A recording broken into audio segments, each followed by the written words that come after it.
স্বাধীনতাৰ ৭৬ বছৰ পিছতো উন্নয়নে ঢুকি নোপোৱা টংলাৰ ৪ নং ৱাৰ্ড পথৰ এই দুৰৱস্থা।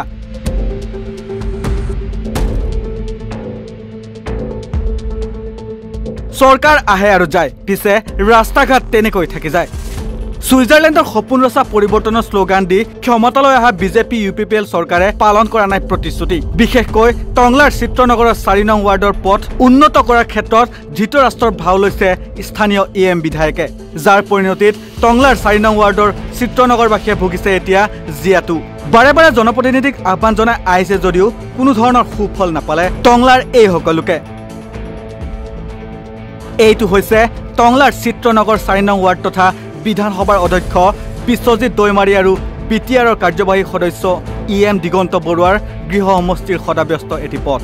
এই পথটো নৱগঠিত টংলা বিধানসভা সমষ্টিৰ ৪ নং ৱাৰ্ডৰ চিত্ৰনগৰ পথটোৰ প্ৰকৃত উন্নয়নৰ স্বৰূপে চকু কপালত তুলিছে। উল্লেখ্য যে প্ৰতিবাৰে নিৰ্বাচনৰ সময়ত ঘৰিয়ালৰ চকু পানী টুকি ভোট বিচাৰি আহে VVIP নেতাকৰ্মীসকলে।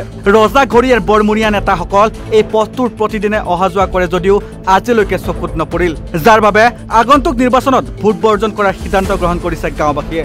অতি দুৰ্ভাগ্যজনক কথা যে আজি এই বিজ্ঞানৰ ইমান অগ্ৰগতিৰ দিনতো টংলাখন শিক্ষা নগৰী হিচাপে গোটেই সমগ্ৰ অসমতে নামখ্যাত হৈ আছে।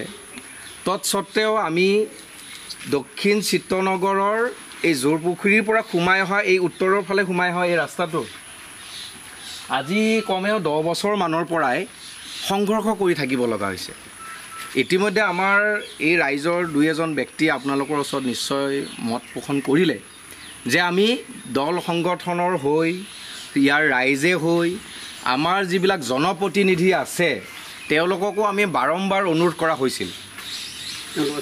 আৰু আজি যোৱা 2 বছৰ আগত আমাৰ শ্ৰী শ্ৰী লক্ষী মন্দিৰ চিত্ৰনগৰত আমি ৰাজহুৱাভাৱে আমাৰ BTC প্ৰশাসনৰ প্ৰতিনিধিবৃন্দক আমি ৰাজহুৱাভাৱে ইয়াৰ পুৰুষ মহিলাসমূহ সকলোৱে আমি এখন স্মাৰক পত্ৰ দিছিলোঁ, প্ৰদান কৰিছিলোঁ, এপ্লিকেশ্যন দিছোঁ যে আমাক এইটোত ৰাস্তাটো কৰি দিয়ক। সকলোৱে মাত্ৰ কথাৰ ফুলজাৰিহে আমি পালোঁ মাত্ৰ।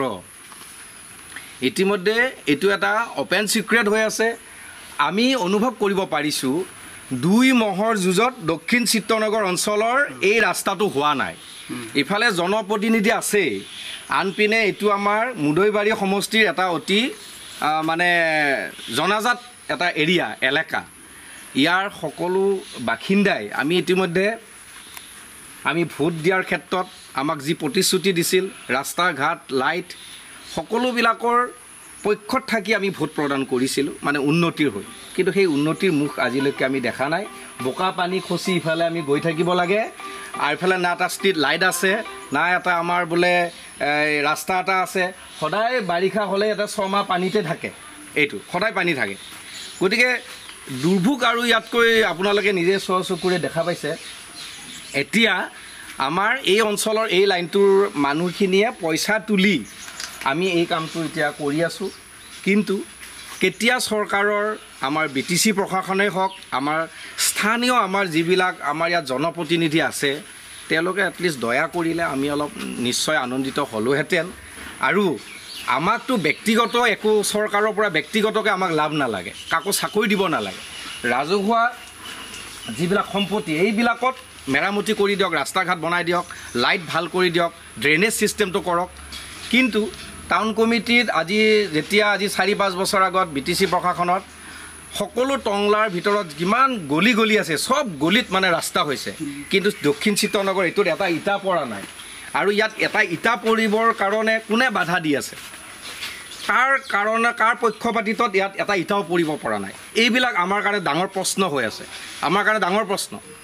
গতিকে এই কথাবিলাক আজি ব্যক্ত কৰিব লাগে। আৰু আমি আশা কৰিছোঁ খুব কম দিনৰ ভিতৰত আমাৰ কৰ্তৃপক্ষবিলাক আমাক যোনে শাসন কৰি আছে, আমাক ভোটৰ সময়ত যোনে আমাক বিচাৰে, তেওঁলোকে এটলিষ্ট চকু মেলি এই বস্তুটো চাওক আৰু আমাৰ দুৰ্ভোগটো চাই তেওঁলোকে ব্যৱস্থা কৰিলে আমি আনন্দিত হ'ম আৰু ৰাইজখিনি উপকৃত হ'ব। মুঠতে এতিয়া ওদালগুৰি জিলাৰ নৱগঠিত টংলা সমষ্টিৰ অন্তৰ্গত এই বিধ্বস্ত পথৰ বাবে অঞ্চলবাসীয়ে জীয়াতু ভুগিবলগীয়া হৈছে। বিভিন্ন আঁচনি প্ৰদান কৰা চৰকাৰৰ প্ৰতিশ্ৰুতিৰ ফুলঝাৰি ভাষণ মাৰা জনপ্ৰতিনিধিৰ এতিয়া আহৰি নাই ৰাজ্যৰ সমস্যা সমাধান কৰিবলৈ। উক্ত বিধ্বস্ত পথৰ বাবে অঞ্চলবাসীয়ে জমৰ যাতনা ভুগি আহিছে। এই পথ এতিয়া পথ নে পুখুৰীত ধৰিবই নোৱাৰি। স্থানীয় ৰাইজে কেইবাবাৰো জনপ্ৰতিনিধিক বিধ্বস্ত পথ মেৰামতি কৰিবলৈ দাবী জনাই আহিছে যদিও কোনো জনপ্ৰতিনিধিয়ে গাঁওবাসীৰ অনুৰোধ কৰ্ণপাত নকৰিলে। জনপ্ৰতিনিধিয়ে বাৰে বাৰে আশ্বাস দি আহিছে যদিও বিধ্বস্ত পথটি মেৰামতি কৰি দিয়া নাই বুলি অভিযোগ উত্থাপন কৰিছে। এই যিটো ৰাস্তা হৈছে এই ৰাস্তাটো আমি প্ৰত্যেকৰে নিজৰ মাটি এৰি 12 ফুট ৰাস্তা এইটো আছিলে, মেপত 12 ফুট ৰাস্তা আছে। গতিকে এই প্ৰত্যেকে এৰি আমি এইটো নিজৰ পইচা খৰচা কৰি কিনি মাটি এই ৰাস্তাটো লৈছোঁ। তাৰ পিছতো কিন্তু আজি বহু বছৰ ধৰি পৌৰসভাক আমি নিবেদন দিছোঁ, কিন্তু তেওঁলোকে কোনো কাণ সাৰ দিয়া নাই। লগতে আমাৰ EM দিগন্ত বৰুৱা তেওঁকো কৈছিলোঁ, তেওঁ কৈছে যে খুৰা হৈ আছে সদায় ষ্টিমেট মই একবাৰ দেখালে পাছ হোৱা বুলি আমাৰ চিফৰ পৰা।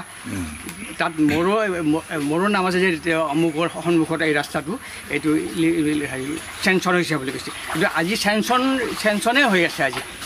আজি ইমান বছৰ ধৰি চেংচনে হৈ আছে। কিন্তু এই টংলা টাউনত চবচে পিছপৰা অঞ্চলটো হ'ল আমাৰ এই চিত্ৰনগৰৰ দক্ষিণ চিত্ৰনগৰটো। বহুবাৰ গৈছে, আমাৰ ইয়াৰ ডেলিগেট গৈছে, মহিলাখিনি গৈছে, ধৰি গৈছে, কিন্তু তেওঁলোকে কোনো হেৰি নাই। কিন্তু তাৰ উদ্দেশ্যে কিন্তু টাউনৰ যিবিলাক আছে যিবিলাক কোনো হেৰিয়ে নাই, ৰাস্তাৰ কোনো দৰকাৰে নাই, কিন্তু তাতে চেন গেবেল দি ইটাৰ ৰাস্তা দি ব্লক পাৰি হেৰি হৈ গৈছে। কিন্তু আমাৰ এই অঞ্চলত কোনো দিন ব্লক অহাই নাই। এতিয়া মানে ৰাস্তাটো আপোনাৰ কাগজত হৈ আছে, কাগজত দেখাইছে মোক, তাত মোৰো আছে যে অমুকৰ সন্মুখী যোৱা ৰাস্তাটো চেংচন কৰা হৈছে, কিবা হৈছে, কিন্তু এতিয়ালৈকে কোনো এই যি মানে আমাক মানে হেৰি দিয়া হৈছে আৰু লাৰু দিয়া হৈছে, মানে বান্দৰৰ হেৰি ঘৰ দৰে দিয়া হৈছে। আমাৰ বহুত সমস্যাত ভুগি আছোঁ আমি গোটেই দক্ষিণ চিত্ৰনগৰবাসী। তেখেতসকলে কিয় নিৰ্মাত হৈ আছে, কিয় ইয়াত গুৰুত্ব সহকাৰে লোৱা নাই আমি ক'ব নোৱাৰোঁ। তেখেতসকলৰ হয়তো নিশ্চয় নিজা স্বাৰ্থ জড়িত হৈ আছে সম্ভৱ। তেখেতসকলে এনেকৈ স্বাৰ্থ জড়িত হৈ তেখেতসকলে পিছুৱাই থাকিলে নহ'ব। অতি সোনকালতে আমাক ৰাস্তা আৰু ড্ৰেইনৰ ব্যৱস্থা কৰি দিব লাগিব। ওদালগুৰিৰ পৰা চিন্ময় ডেকাৰ প্ৰতিবেদন, নৰ্থ ইষ্ট নাও।